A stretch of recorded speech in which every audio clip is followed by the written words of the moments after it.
संकट कटे मिटे सब पीरा में आप सभी दर्शकों का स्वागत है। आज मैं आप सभी के समक्ष संतान सुख देने के साथ संकटों से छुटकारा दिलाने वाले उपायों का विवरण देने जा रहा हूं, जिनका अवलंबन लेकर भगवान श्री कृष्ण की अनुकंपा से लाभान्वित हो सकते हैं। श्रद्धा भक्ति के साथ भादों पद कृष्ण पक्ष की अष्टमी के दिन व्रत रखने से भगवान श्री कृष्ण की कृपा बहुत ही आसानी से प्राप्त हो सकती है। जैसा कि सभी जानते हैं, इस तिथि को भगवान कृष्ण का जन्म हुआ था, इसलिए इसे जन्माष्टमी कहते हैं।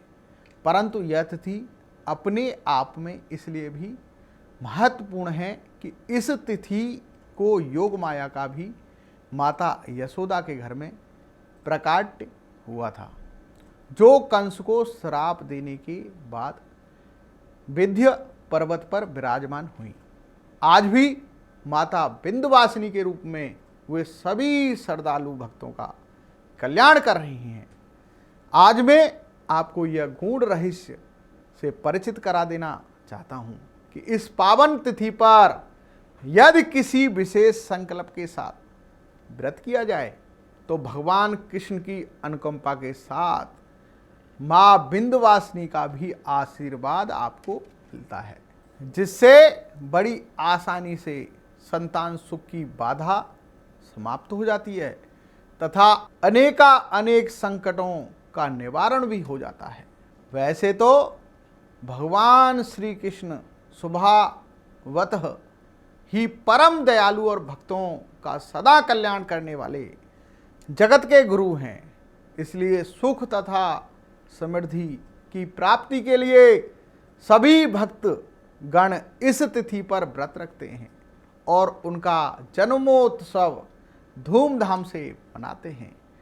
संगीत नृत्य से भगवान को प्रसन्न कर उनकी अनुकंपा प्राप्त करते हैं। यदि आप भी इस पावन तिथि के व्रत का सचमुच लाभ उठाना चाहते हैं तो इस दिन सुख समृद्धि तथा आरोग्यता लाभ के लिए ये उपाय कर सकते हैं। भगवान का बाल रूप व्रती भक्त के सभी संकटों और कष्टों को दूर कर देता है। भगवान कृष्ण का जन्मोत्सव शास्त्रोक्त विधि से मनाने के लिए उनके बाल रूप का चित्र रखकर व्रत पूर्वक पूजन करना चाहिए। इस व्रत पूजन से भक्त के सभी प्रकार की संतान बाधाएं दूर हो जाती हैं। जन्मोत्सव के व्रत प्रभाव से तथा भक्ति गीत से भगवान कृष्ण प्रसन्न होकर व्रती को मनवांछित फल प्रदान करते हैं। यदि बहुत परिश्रम के बावजूद उच्च पद या प्रतिष्ठा पाने में सफलता नहीं मिल रही है तो जन्माष्टमी व्रत के साथ ही श्री सूक्त के पाठ का अनुष्ठान करें तथा साथ में श्री विष्णु सहस्त्र नाम का पाठ भी कराएं। ऐसा करने से सफलता अवश्य मिलेगी। यदि किसी पाप या शाप से विवाह में बाधा आ रही है तो भगवान व महामाया के आशीर्वाद से दूर हो जाती है। यदि ग्रहों की प्रतिकूलता या पितृदोष से संतान न हो रही हो, इस व्रत को करते हुए संतान गोपाल मंत्र के पाठ करवाएं। इस अनुष्ठान से योग्य संतान की प्राप्ति होती है। बीमारी यदि असाध्य हो जाती है तो उससे बड़ा संकट कोई नहीं होता, वह महासंकट भी इस व्रत के प्रभाव से दूर हो जाता है। जिन युवकों को रोजगार मिलने या व्यापार की प्रगति में कोई बाधा आ रही है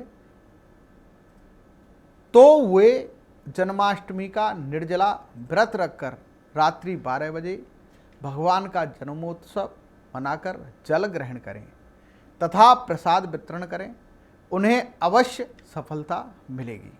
यदि परिवार पर कोई भी संकट या आपदा आई है तो महामंत्र श्री कृष्ण गोविंद हरे मुरारी, हे नाथ नारायण वासुदेवा का जप करें। यह मंत्र तत्काल कष्टों से मुक्ति कराता है।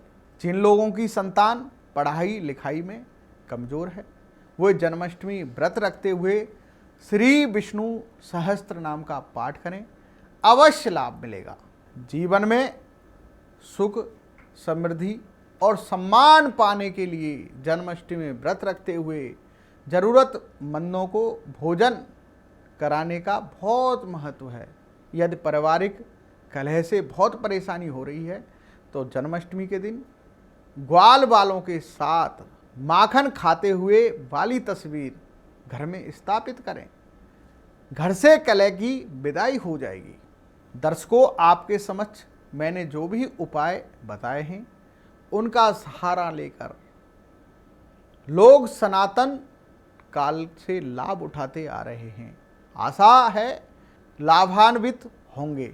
जय श्री बालाजी। बालाजी महाराज आप सबका भला करें, कल्याण करें आपके जीवन में। सोच लिया मैंने राधा ना तुझको सताना।